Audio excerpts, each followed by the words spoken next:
Yo, Happy New Year, everybody. This is your boy Isaac. And this is your boy Bryce. And we are Brothers on Tennis. And guess what, everybody? We have made it to a new season of tennis. Bryce, how you feeling, bro? 2020. 2020. We are there. I cannot believe this, man. Don't you remember as a child when you would hear 2020? It seemed like that was so far in the future. So far. That was the Jetsons, right? Exactly, right? Are we in space? Do we have the space vehicles yet? Well, I tell you, my dog acts like Astro sometimes, so he's a little spacey.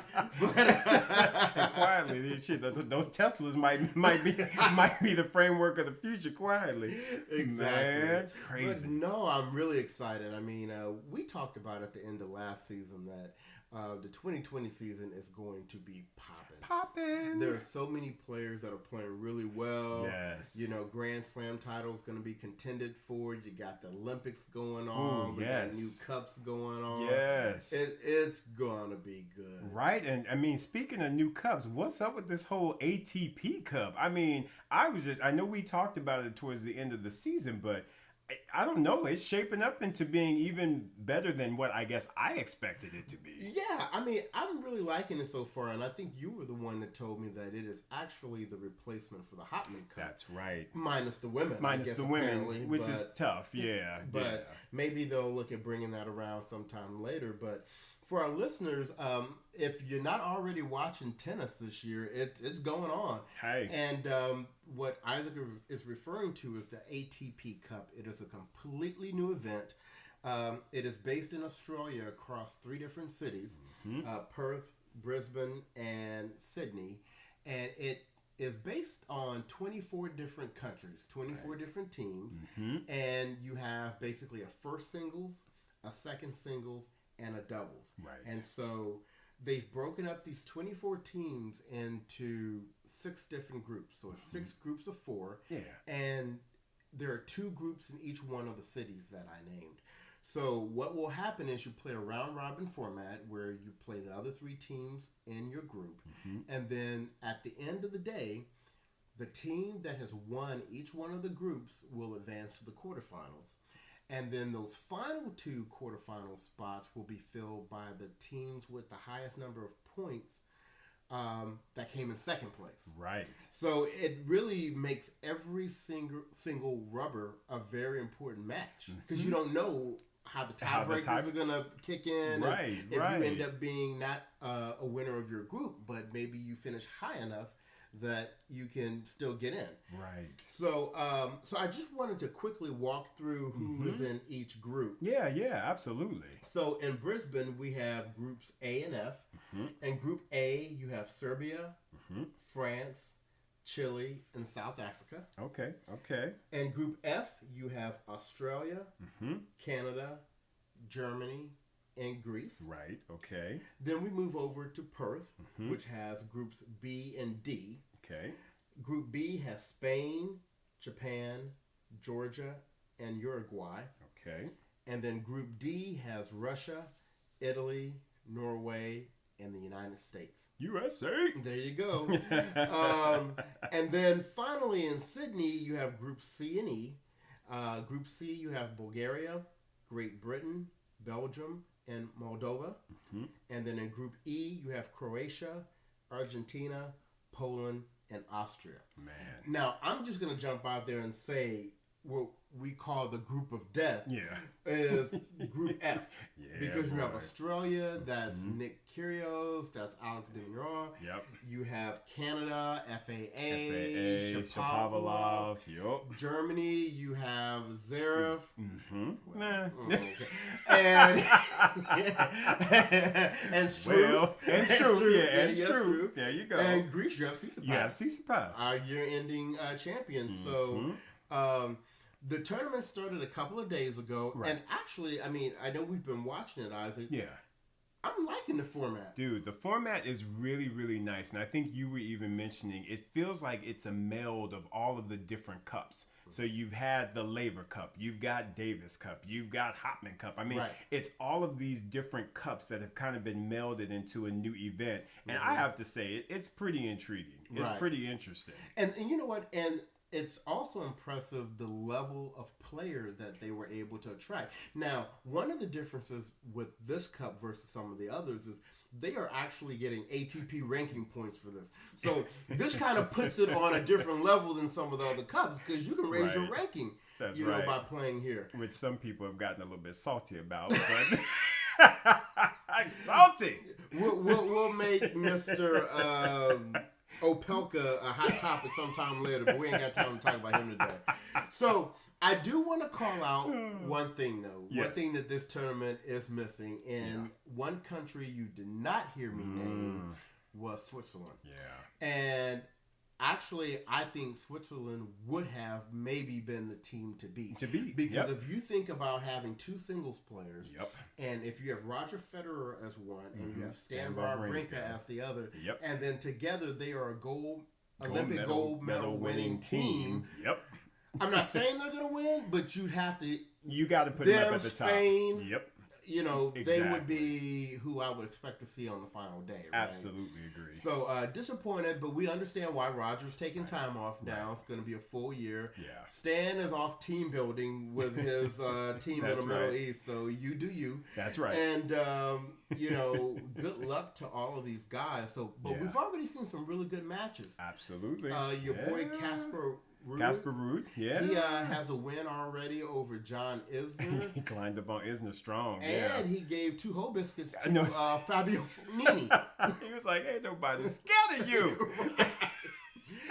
So he's been a standout so far. Yeah. Also from Australia. Absolutely. You got Nick Kyrgios played his first match against Struve. He pulled that out in great fashion. And then they had to play against, who were they playing against? Was it Canada? No. Who did they play against? See, now I'm drawing a blank. No, that's right. It was Canada because it was supposed to be Nick Kyrgios against FAA. Right. But then Nick had a little injury, so he went ahead and pulled out. And Johnny Millman stepped in, and Johnny Millman was like, FAA, ain't nobody scared of you. You young. I got seasoned. I have been seasoned, and I have a win against Roger Federer. In a Grand Slam. So ain't nobody scared of you. And he literally, Bryce, John Millman went out there and he played. He did. He played. And, I mean, not to take anything away from FAA, like I said, he got out there and he took that victory. He was like, no, this is my day. But I'm telling you, I'm really impressed with Alex de Minaur because Demon. He has played Germany and he beat Sasha, yep. And then against Canada, he beat Shapovalov. He was like 2 really big wins for him. Absolutely, dude. And like I said, those are the ones who were kind of up and coming. They've been making their statement, if you will. Sasha made his a bit earlier. Shapovalov has had a really great end of 2019. Right. For Demon to be able to come out and beat both of them early on, that shows very nicely for his 2020 prospect, bro. For real. And I'm just going to throw out there that Alexander Zverev is 0-2 so far. Already. Poor fella. Well, if he showed up on time to practice, maybe. It is what it is. So, we really don't have a lot of results to give you right now. Yeah. They're playing the tournament now.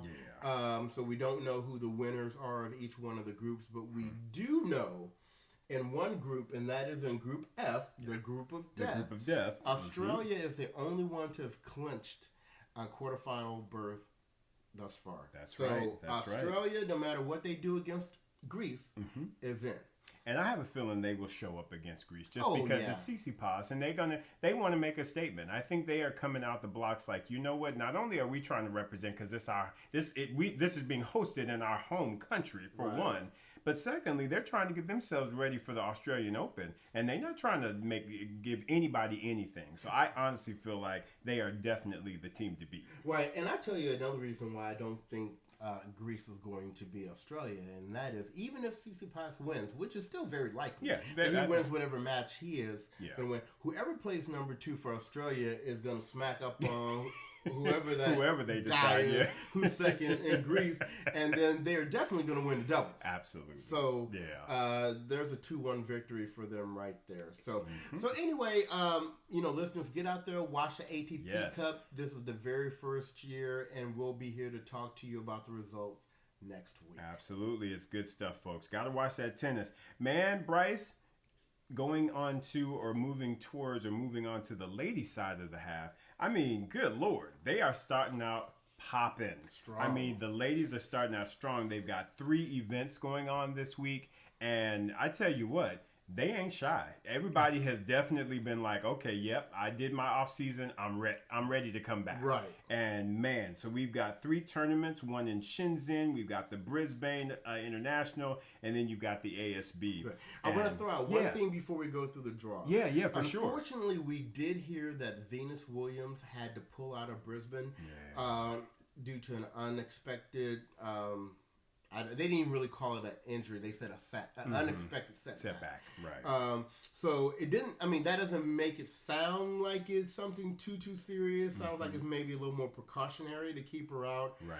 So we wish Sister V well, and we look forward to seeing her at the Australian Open. But she was supposed to be in the Brisbane draw, but had to withdraw last week. And that is a bummer. V, we miss you. Go ahead and get right, because we want to definitely see you in Australia. Yes. All right. So, Bryce, we've got the Shenzhen, which is, I don't know if it's a 250 or not, but regardless.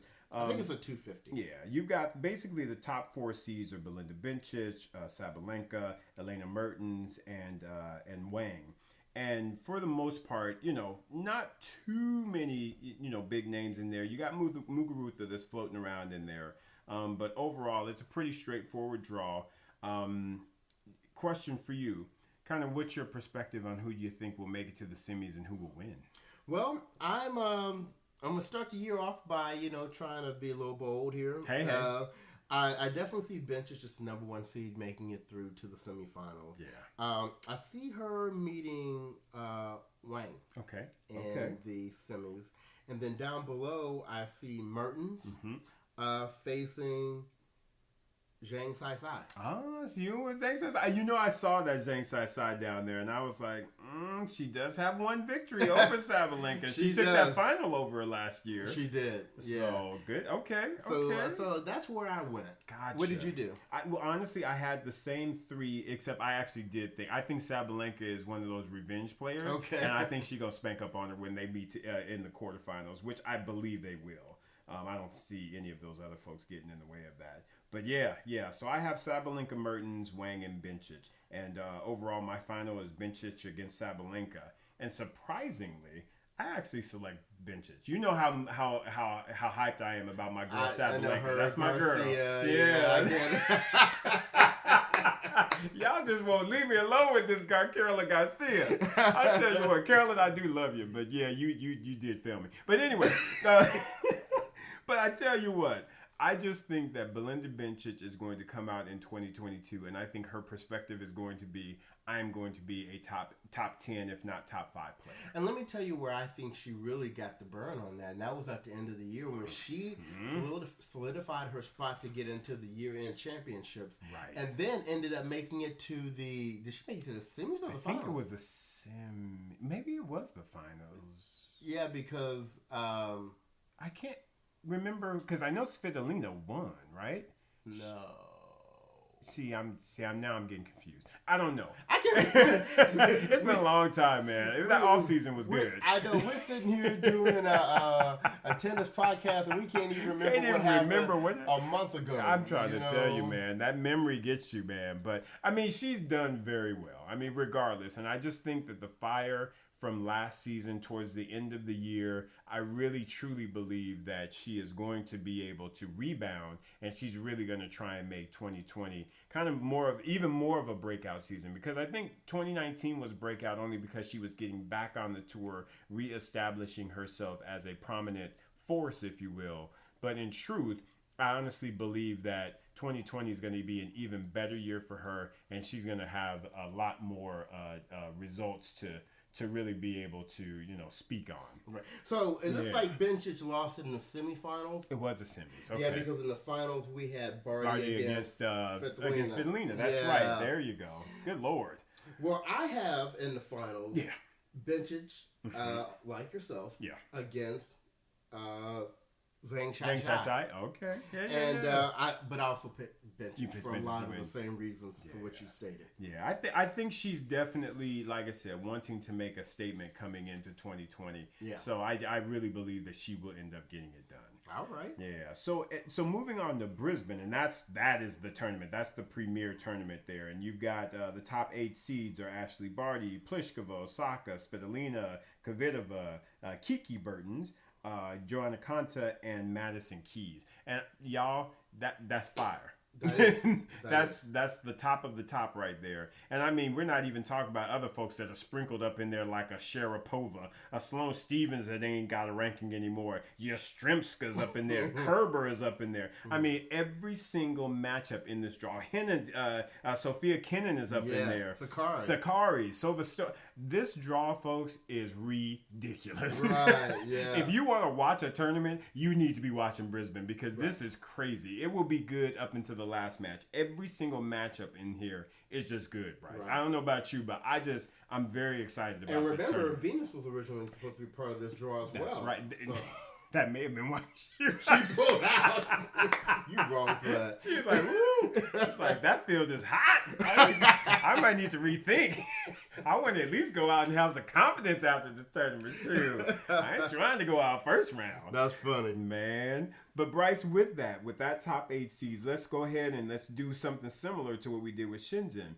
Who are the people that you see as making it to the semifinals as well as to the finals? And who do you think is actually going to come out on top with this tournament? Okay, so the way I see this one. You. Top half, Barty versus Svitolina. So God rematch of the year-end championships. I got the same thing. Keep on going. And then in the bottom half, I have Osaka versus Konta. Interesting. Okay, I like that. I like the stretch. And then in the finals, I have Barty against Osaka. Mm-hmm. And then winning, I have Osaka. Wow. So and mind you, folks, Bryce and I do these independently. So it's not like we're looking over each other's shoulder. I literally have about almost the same. I did step out a little bit on the last one. So instead of where you put Konta, I actually... This is because I just love her. I have Allison Risk because since Allison Risk has been playing some tennis and she finished out 2019 very well. She ain't scared of nobody. She hike up that little skirt and she be like, you know what? I'm trying to put in work. I'm trying to get it done. So I love me some Allie Risk and I literally feel like she is going to pull some upsets and she is going to make it to that semi. So I actually have Osaka versus Allie Risk in that semifinal. And you and I have both put some low-key shade on Pliskova because we completely disrespected her as the number 2 seed, getting a bye in the first round, and can't get to the semifinals. You know, I'm sorry, Pliskova, but you know, I just feel like you still got some proving to do to me. So anyway, and for me, like you, I do have Barty Osaka. I do not feel like Allie Risk will get by Osaka. Right. And so I have Barty Osaka, but I actually think, given everything that's happening in Australia, all the fires and all this stuff, she says she was going to donate all of her prize money from Brisbane to the fire relief. To me, and I know this is a play on words, but I feel like she's got an extra fire in her belly to get this victory. Right. And I actually feel like she will go out and she's going to take out Osaka. So I actually have Ashley Barty winning the Brisbane International. Okay. I just feel like she's going to have something to, it's for a purpose. It's for something. And I just think that that's going to elevate her to actually get that victory. Okay. But we'll see how it goes. For me, the reason why I picked Osaka is because she has a new coach now. Yes, she does. And I think she feels very comfortable in Australia having won the Open there. So I think she's going to want to get her season off to a good start. And honestly, you know how much I like Barty as well. Oh, yeah. But I think if Osaka is on her game, she'll hit Barty off the court. Yeah. And it's likely these are fast courts as well. Right, so exactly. that's gonna definitely benefit Osaka much more than Barty. But if we can get that final, I would be happy with either one of them who won. I would be happy with either as well. All right, my man. So last tournament on the ladies' side, we've got the ASB Classic over in Auckland. Basically, I'll just go for the top. Well, you've got Serena, of course, is the top seed. Petra Martic is 2. Anna Samova, Julia Gergis, Wozniacki up in there trying to finish her career off. Rebecca Peterson and Garcia. Unfortunately, Yelena Ostapenko had to pull out. So they've got somebody that they put in her spot as a wild card. But Bryce, I tell you what, man, Serena's coming back, and lest we not forget. So we've got someone special up in the draw that didn't get a seed. Actually, 2 of them. That's right, and they are Americans. And of course, the first Coco Gauff. I mean, come on now. Yeah. And we always get excited when we see Coco Gauff's name up in a draw. Right. And just really excited for that. And on the other side, we got her doubles partner in there as well, Katie McNally, who is trying to get some things done. So it's all good. Taylor Townsend, of course, up in there. Taylor, now I said this to Bryce. I tell you what. Now, we were at the U.S. Open? Yes. At multiple of your matches. Yep. We saw you doing your thing. Mm-hmm. The one thing I remember you saying was your fitness coach had you doing some running sprints and these types of things, and you had good results. When I see you, I better see an informed Taylor Townsend. That's all I'm saying. Right. Bryce, don't play with me. You're right. She better have taken that because come on, fitness equals results. Right. I'm praying that she put in the time. I want to see a healthier, fitter Taylor Townsend. Right. And she has a great first round. Absolutely. Oh, I hate you. Yes, she does. She is playing who? Caroline Garcia. My pick of pretty much all of 2019, who failed me from summer on. But I'm even getting y'all. I know y'all went out and listened to Miss Nancy's special episode. Even Miss Nancy was clowning me on my Caroline Garcia love. So, Caroline, look, baby, you gonna have to prove to me that I should be in your camp. So, but regardless, though, I do feel like if Townsend comes out with the right fitness, she should win that match. And she should go very far in this tournament. In fact, I hope that she is the one that's meeting Serena in the semis. I really hope so. Yeah. So, with that, Bryson, I know I've been... No, that's okay. Get it off your chest. We've been off for about a month, so go ahead and get it off. I got stuff on me, man. I got to get it out. But, Bryce, as it relates to this particular draw, what are you seeing as it relates to your semifinals as well as finals, and who do you think is going to win this tournament? Well, for the semis in the top half, I of course see Serena getting there. Mm-hmm. I do see her taking out Coco Gauff in the third quarters. Round? Quarters. Yeah, quarters. Yeah, Mm-hmm. taking quarters. So that should be the end of her road. Yeah. But I see her in the semifinals meeting Anisimova. Mm-hmm. Okay. And then in the bottom half, she's doing her swan song here. I see Wozniacki making it against Martic. Okay. Very cool. So in the finals, I have the final everybody wants to see, Serena versus Wozniacki. Okay. And I see Serena giving Wozniacki the beatdown. I love how you say that so eloquently. I see her giving her the beatdown. So I think Serena will finally get a title under her belt after coming back from her time off from having Olympia. Yeah. And I have to say that I'm calling it very similar. I do have in the semis, similar to you. Again, folks, we don't compare. I do have Serena versus Anisimova. I am hoping Taylor can get in there, but in truth, I think Anisimova's she's coming back, and I don't know if the listeners know about this, but her father passed away in the fall of 2019, and so that's really why she was really not on the tour, not really producing any results. So I think she's going to come back with a different perspective, right? And I really believe that she's going to play very well in this tournament. Unfortunately, she won't play well enough to get past Serena. No. So that's not going to happen. But I do have her making the semis, and differently from you on the bottom.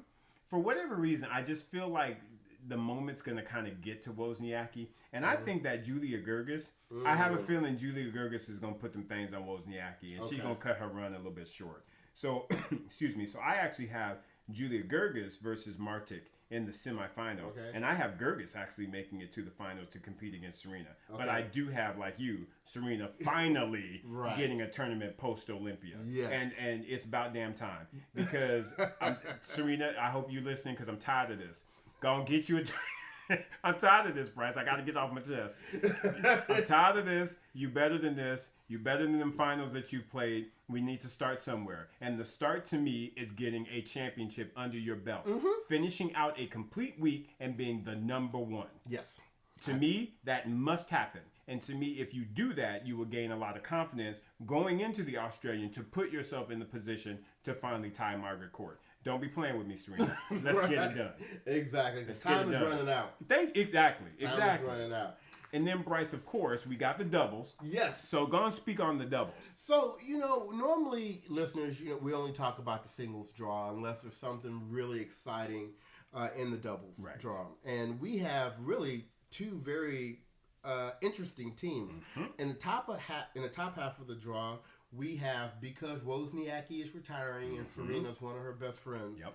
Serena and Wozniacki are playing doubles together in this tournament. And, they're both good doubles players, they should do well. And what's the significance of that, Bryce? The significance is that Caroline Wozniacki is making history. Yep. She's going to go down as the only player to have played doubles with both Venus and Serena. That's right. And, I think she's going to have a lock on that because I don't see them being someone else who's going to play with both of them by the end of their career. Absolutely agree. So that'll be a very unique title that she'll hold. Yeah. Now, what we're praying on for this tournament is that they will make it to the finals. And in the finals, they will meet Coco Gauff. Yes. And Katie McNally. Yes. That's the final that we want to see. Yes. And what's their name? Makoko? Makoko, I think, yeah. Yeah. We want to see Makoko against the champions. Exactly, against the champions. We just gonna call them that. The champions. Because that's what they are. Exactly. I mean, hey, you got a Grand Slam. Hey, you can call them that. Because Wozniacki did get that before she... And they've both been number one. And they have both been number one. So that's right. Champions. Yes, sir. Yes, sir. Cool, man. So... we have a very, very fun hot topic for you listeners today. Hey. And we thought about doing this at the end of last year, but we said, no, we'll just kind of save it for the start of the 2020 season. Right.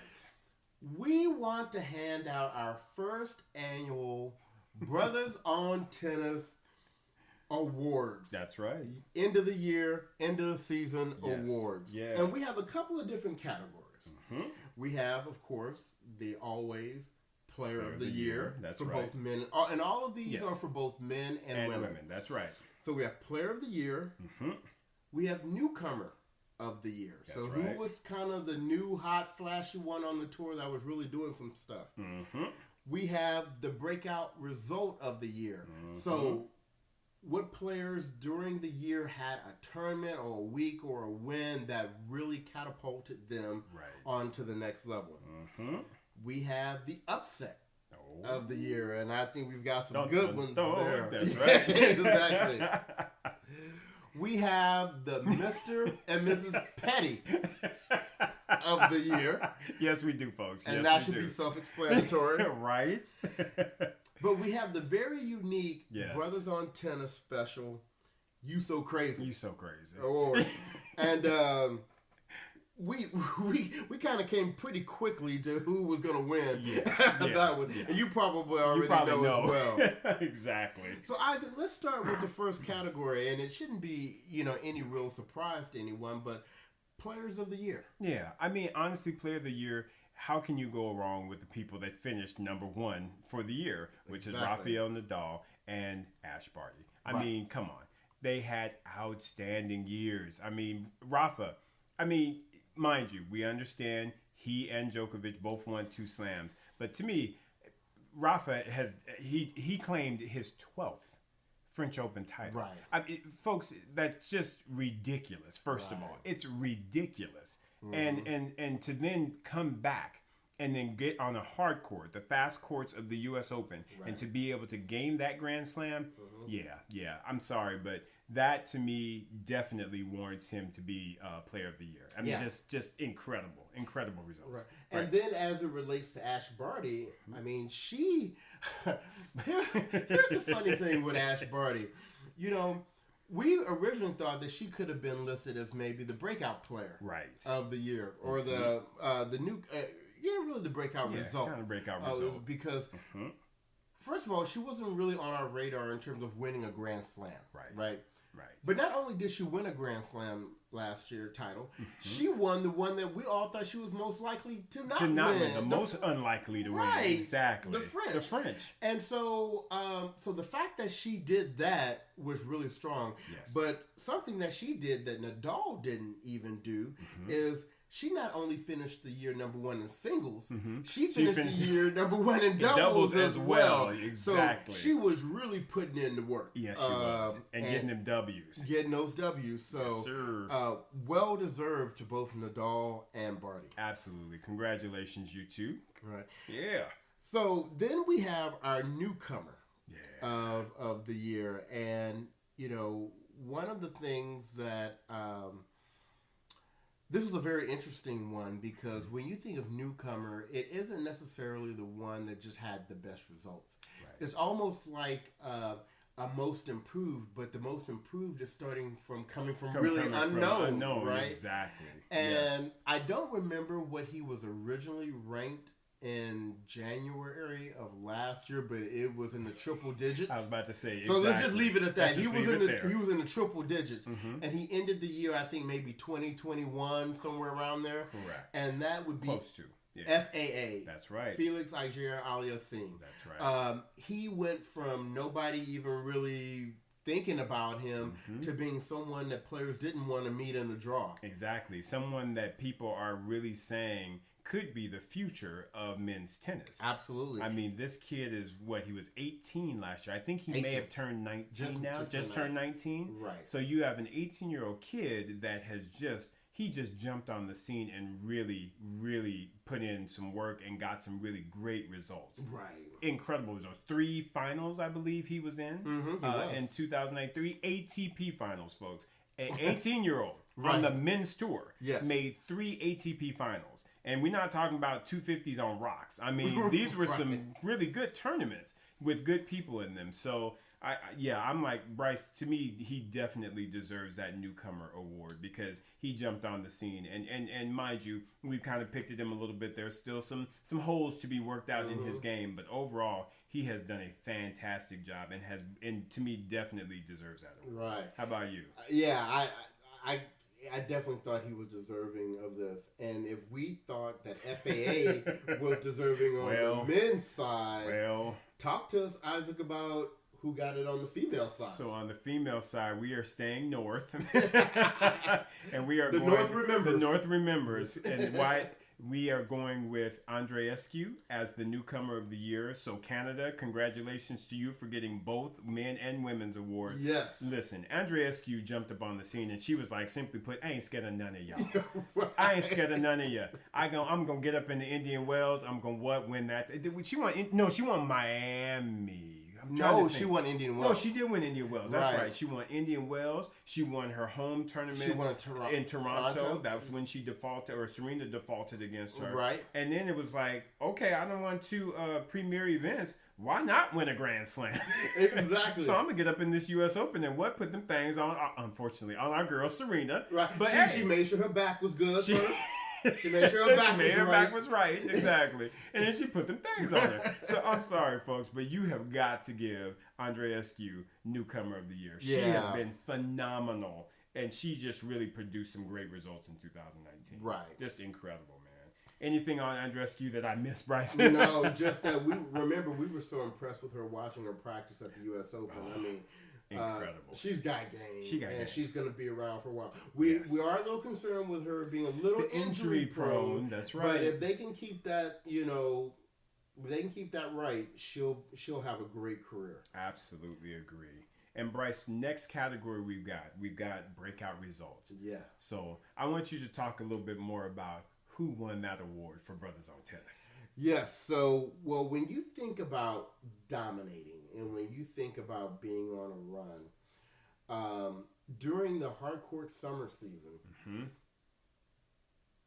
Medvedev, I believe, made it to 5 finals in a five. row. I think it was 5. Which was inclusive of the U.S. Open, where he had a crazy 5-set close loss to Nadal. He had one of the most brutal smackdowns on Djokovic in Cincinnati. Ooh, yes, he did. And he was the most dominant player of the summer, period. For sure, period. Over the big three, any of them. No. And so we just thought that his summer run was, what it did is it introduced the rest of the casual tennis community to, this is somebody that we got to pay attention to. Exactly. I think at the end of the year he was a little burnt out from that run. You get a little tired, yeah. But we've already seen here in the ATP Cup, he's picking up where he left off. Yeah, absolutely. And I think he's well deserved of the breakout result based upon his summer run last year. Most definitely. Daniil Medvedev has he just simply put, he's done the damn thing. I mean, he got results. Those matches he played during the summer months were ridiculous. Yeah. And when I just remember when he changed up that whole scheme against Novak in that final and started bombing them second serves. Yeah. That to me just spoke so much of just his overall perspective of, I'm trying to win. I'm trying to get this done. Swing out and let's see what happens. And he did it. And man, talk about a great run. So Daniil, congratulations on that award because that was superior. Right. And Bryce, how about them women? How about the women's side? Come on now. Go ahead, put it out there. Listen. So there was some fire, y'all. There was some fire that happened during the summer. And I don't know if you didn't hear, then you must have been under a rock, because there was a young lady named Coco Gauff that jumped up on the scene and just simply stole the show from the rest of the WTA tour. And when you can go into Wimbledon and beat the queen, Miss Venus Williams, in your first round, and I'm sorry, didn't nobody expect for Coco Gauff to get up on Venus. I sure as hell didn't expect that. No. She got up in there and she showed poise. She showed game, and she simply was like, Venus, I love you. I look up to you, but ain't nobody scared of you. Not on this day, honey. No. And what she produced, she got them results. She got through a couple of rounds. She then got into the different hard court season, and she continued to build on that, the progression. She got into the U.S. Open, and we were there. We saw her play her rounds. Potapova, put it on her. I forget the other one, the other name. Baboch. Yeah, You know, I mean, and literally it took Osaka to be able to stop that run at the U.S. Open. I'm sorry, folks. Breakout on the women's side, you cannot tell me that anyone other than Coco Gauff should be the winner of that. And award. let's not forget later in the year in Lent, when she was a lucky loser to get into the first round of the main draw and went on to win the tournament. She was like, yes, I'm going to show you what this lucky loser can do. And oh, by the way, hey, Ostapenko. Hey, girl, I'm going to get you in the final and put them things on you. Come here. Listen, Bryce, Coco Gauff, hey, congratulations to you. Congratulations to your team. You all are doing it. Continue to stay focused. And again, we are trying not to put a lot of pressure on you, but you keep doing your thing because you are definitely the future of women's tennis. That's for sure. Right. Yeah, bro. Well, our next category is upset of the year. Yeah, those upsets. And I don't want to talk about that one. I know it hurts. Still hurts. It hurts. It hurts, but we need to go on ahead and do it. Yeah. So we have to acknowledge, and we're happy for him because we like him. We do. We really do, actually. We like Dominic Thiem. Yes. But he won his very first Master Series title on a hard court, nonetheless. You would have thought it'd been on clay, but Rafa was holding it down. He went into Indian Wells and took out the king. The king. In the final. Roger Federer. Yep. And I did not see that coming on a hard court. Not on a hard court. Because again, at that point, he was only proven on clay. Right. He really had not produced any solid hard court victories, in my opinion, as far as titles go. He would get a good win here and there, but Dominic Thiem got those loopy strokes. Right. So typically on a hard court, it's kind of hard to kind of nail that down, especially against the king. Right. So we just didn't expect for him to be able to get up in that final and take out Roger Federer. But he was like, Roger, ain't Why scared you? and that was disappointing. So a big win for him over a big player at an unexpected time. Definitely was upset of the year for us on the men's side. Absolutely. Isaac, talk to us about the women's side. I feel better about this one. I feel much better about this one because quietly, like I said, we were at this match. Yes. And we talked about this earlier. And like I said, I have high expectations for this young lady in 2020. And that is the upset that occurred at the U.S. Open, Miss Taylor Townsend taking out Simona Halep. Yes. Man, Bryce, I still literally get chills about that match. Just the crowd and just seeing Taylor step up and just play to her maximum potential. Right. Being able to get in there and do her serve and volleying. It was just such a beautiful thing. And I just, like I said, I still get chills on that match because I was so proud of her. Yep. And I'm really hoping that she would, again, take what she learned from that entire U.S. Open tournament and really allow it to build for her 2020 season. Yeah, I totally agree. It was such an exciting match to watch. Just even from the contrast styles of play between Halep and Taylor. That's right. And, like I said, my fingers are crossed that she puts it on your girl Garcia in the first round of this tournament. My girl. That's what we've been asking you. But yeah, that's true. but yeah, that had to be, if not the biggest upset, one of the biggest upsets of the young women's side. That was crazy. Yeah, man. It was definitely the biggest for us. That's right. That's right. So I'm snaps. excited about this next category. All snaps. Now, a lot of different things happen within the tennis season, right? And, and generally, players are very politically correct and they handle themselves well. But every now and then, somebody gets a little petty. So we have a Mr. and Mrs. Petty award for 2019. Yes. Isaac, talk to us about Mr. Petty. Okay, now first of all, he is someone that has come back into grace, at least for me. I'm not sure about with you, but honestly, when I think about a very petty moment, I have to call out Daniil Medvedev at that U.S. Open. I just feel as though I can't remember who was he playing in that match. I can't even remember, but wasn't it Lopez? Yeah, it was Feliciano Lopez, who I'm not that big a fan of either. But anyway, what he did, though, was just not right. When the ball kid trying to do his job, bringing the towel to him, he snatches the towel and then throws it on the ground like, I didn't ask for this. Listen. Now, having been a volunteer at a tennis tournament, you don't do that to volunteers. You just simply do not, especially to a ball kid. And he got booed for that, rightfully so, because you just don't do that. That is petty. That is unprofessional. You don't do that. And then, on top of that, he just going to be walking around with the middle finger to his ear, giving the fans the middle finger because they booed him, rightfully so, because, again, you shouldn't act that way. Right. So for him, those two actions in my book earned him the Mr. Petty Award for 2019. So, Daniil, I'm happy that you've gotten yourself together because true enough, he did kind of step back and he was like, sometimes I go off the rails. I'm a little crazy. I apologize for that. He got back into the graces, I feel like, of myself and the U.S. Open crowd. But in truth, that was very petty. I don't want to see that bull in 2020, Daniil. You much better than that. So don't be giving us that. Right. I don't know if you have anything to say, but sorry, Bryce, I just stole all of it. No, that was it. I mean, I think Mr. Petty title well earned. Mm-hmm. Well earned. You don't want that title, Daniil, so let that go. Right. So, Bryce, what about you, and what about the Mrs. Petty? Well, Miss Petty it really wasn't that much of a surprise to me because I feel like I've seen this kind of behavior from her on the low in the past. Yeah. But the person that I am speaking of is Angelique Kerber. Well. And the pettiness that I speak of is when she was playing Andreescu. Yes. And it was in the finals of... What tournament was that? Was it Indian Wells? I can't remember. It may have been.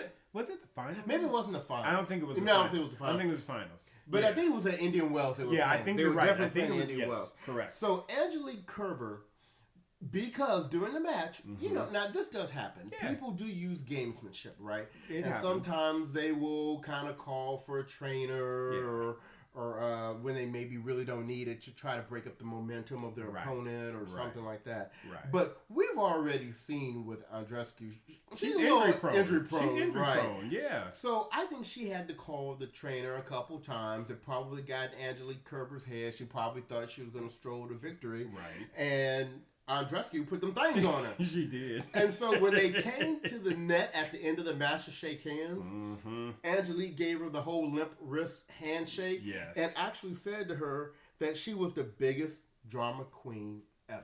Yeah. Now, Andreescu said she didn't really hear what she said until later people told her. Yeah. But when you go back and you replay the footage, it's clear. You got the receipts. Yes. So, I don't know what else could be more deserving of that. Right. And then she had the nerve, after being petty like that, to go out there on social media and be like, oh, she played such a good match and she so deserved it. And she got called out by somebody else who knows a little something about pettiness, and that is Mr. Nick Kyrgios. And he's like, you're going to call her the biggest drama queen ever, and then you're going to go out on social media and say this? Exactly. Crazy. Come on now. So Kerber's always kind of had that little other side to me, and so it wasn't a surprise to see it, but it was interesting to finally get some official receipts on it. So, Angelique Kerber, take your title. There you go. Miss Petty 2019. There you go. So, hey, next year, let's I would hope that both Daniil and Angelique would try not to earn that award, but we will definitely see what happens. I hope they don't play mixed doubles though, where ball kids be running from every direction. Trainers be all afraid to come out on the court. Like, I ain't going out there. Don't think so. It's crazy. And we have one more award, Bryce. Yes. We've got one more, and it's special, Bryce. It is special. This is our very unique Bruthas On Tennis You So Crazy award. Well, come on now. You so crazy. And the award is in the title. I mean, it's You So Crazy. You so crazy. What you did that made you so crazy. Crazy. So we have a male and a female that are both equally deserving. Kind of for different reasons, but they both deserve it. They both deserve it. Yeah. Which one you want to take, the male or the female? I think we need to start with the female on this. Okay. Yeah. And our, again, first annual Bruthas On Tennis You So Crazy award goes to, and even Miss Nancy talked about this in her podcast, was Miss Naomi Osaka. Yes. Now listen, I don't care what is going on in your camp. If you have won not one, but 2 Grand Slam tournaments in a row, and you're number one, you are number one in the world, I am sorry. I don't know what your issue is, but you put that aside, and you keep winning. Yes. To change up your whole team, to fire Sasha after you have literally. You're on the best run of your career, your young career, and you fire the main component of that? Girl, you're so crazy. Crazy. You're crazy. Do you not like winning? Like what Ms. Nancy said, does she just not like winning? Was that what was so distracting and upsetting to her? Was she happier 3 months later when she was losing? I mean, help me understand this, Bryce. I can't even comprehend it. All I'm gonna say is, with all the craziness that showed, man, she ended up redeeming herself a little bit with us at the end of the year when she was so gracious to Coco Gauff after smacking Coco down. and allowing her to kind of really share her emotions with the crowd and giving her some shine. That's right. There. So, we not quite as mad at Osaka as we were in the beginning of the year. Correct. But nonetheless, she's still crazy. That's you crazy. Because I'm sorry. That's just like the Patriots. Why would you dismantle something that's working? Why do you think they got so many? The Chicago Bulls, the LA Lakers, Shaquille and Kobe. Why on earth would you mess with a formula that's winning? Listen, you ride that bitch till you can't ride it no more. No, till the wheels fall off. Thank you. I am sorry. But no. You so crazy, Osaka. I gotta get you. You earned that award just simply by that move. And until you get back on tracks and start winning some Grand Slams, you will keep that title in my eyes. Absolutely. Because you don't take someone that's been in Serena Williams' camp for years, decades, if you will, right, and just let them go because you unhappy. What you got to be unhappy about? I know. You winning. You got cash. You making coin. I just don't get it, bro. You're so crazy, girl. You're crazy. So I'm okay. See, I can talk about that one all day. I'm gonna leave that award alone. I'm gonna leave it alone, bro. Well, I don't think we're gonna have many people that are gonna disagree with us on the guy on the So Crazy award. Oh my goodness. But what he did in an interview on a podcast. Oh gosh, I wish he was on our podcast when he said this. Was epic. Oh my goodness. And that is Mr. Nick Kyrgios. Nick. I'm sure no one is surprised. No, y'all can't be surprised. But we want to highlight this interview he had. Yes. Where he not only clowned Rafael Nadal, he clowned Novak Djokovic. Yes. And then he just backhanded Fernando Verdasco. No pun intended. No pun intended, right? No pun intended. So let's break this down. Oh my goodness. The first thing he said was he was talking about Nadal. Right. And he said that he felt like Nadal is all friendly and nice and everything when he's winning. Yeah. But if he ain't winning, saltiness. Salty.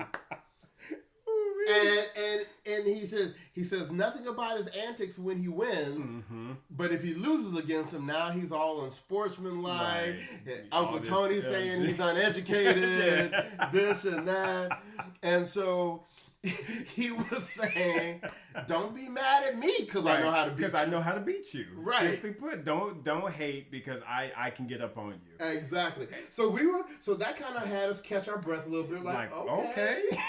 Right? Like, but he wasn't done yet. He wasn't done. He wasn't close to being done. No. Right? Good Lord. Then he got on Djokovic. And one of the things we like to talk about is this whole GOAT race between Roger Federer and Nadal and Djokovic. Yes. And he just said it simple and plain. He said, I can't consider Djokovic the greatest of all time because he can't beat me. If you can't beat me, you can't be the GOAT. No.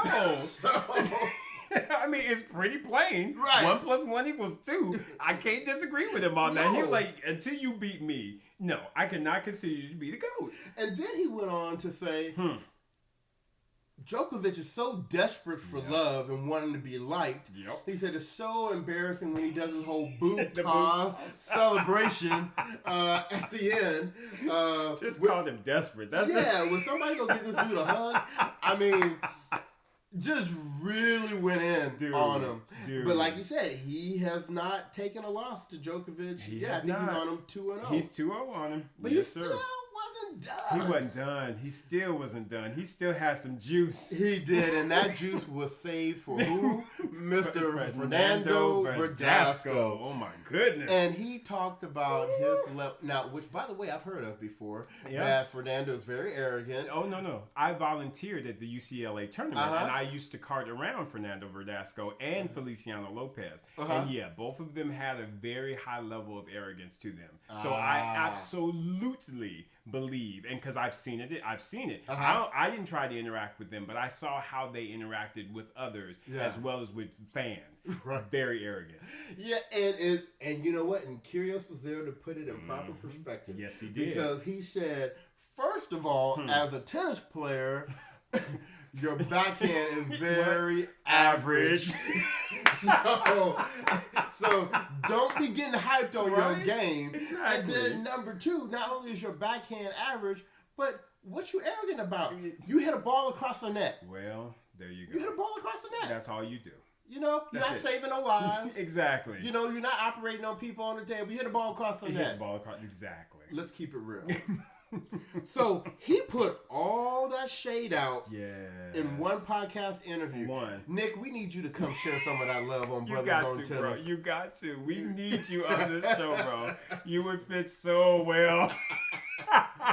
But That interview. Oh my goodness. Got him the "You So Crazy" award because we just decided to highlight that. There's plenty others. We could have pulled about 4 or 5 other things out from the year. Oh my goodness. Where Nicholas would show that he was well deserving of the "You So Crazy" award. Absolutely. So Nick, enjoy, my man. And again, consider coming on our podcast. It'd be a lot of fun. Exactly.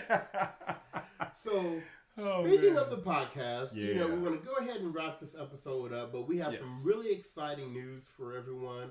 We have a new channel that we're on. That's we right. are now on Pandora. Pandora, yes. So there's really no excuse that you can't find us. We out there. We everywhere. Come on now. Don't even try and trip on us. Brothers on Tennis is out. You can catch us. Right. So as a reminder to our new listeners, we are at our website address is bruthasontennis.com. Yes. And that's BRUTHAS on tennis.com. That's right. We just talked about Pandora, but we're on Spotify, Google Play, iPodcast. Just anything. Yeah, I can't even think of all of them anymore. Where you can find us, SoundCloud.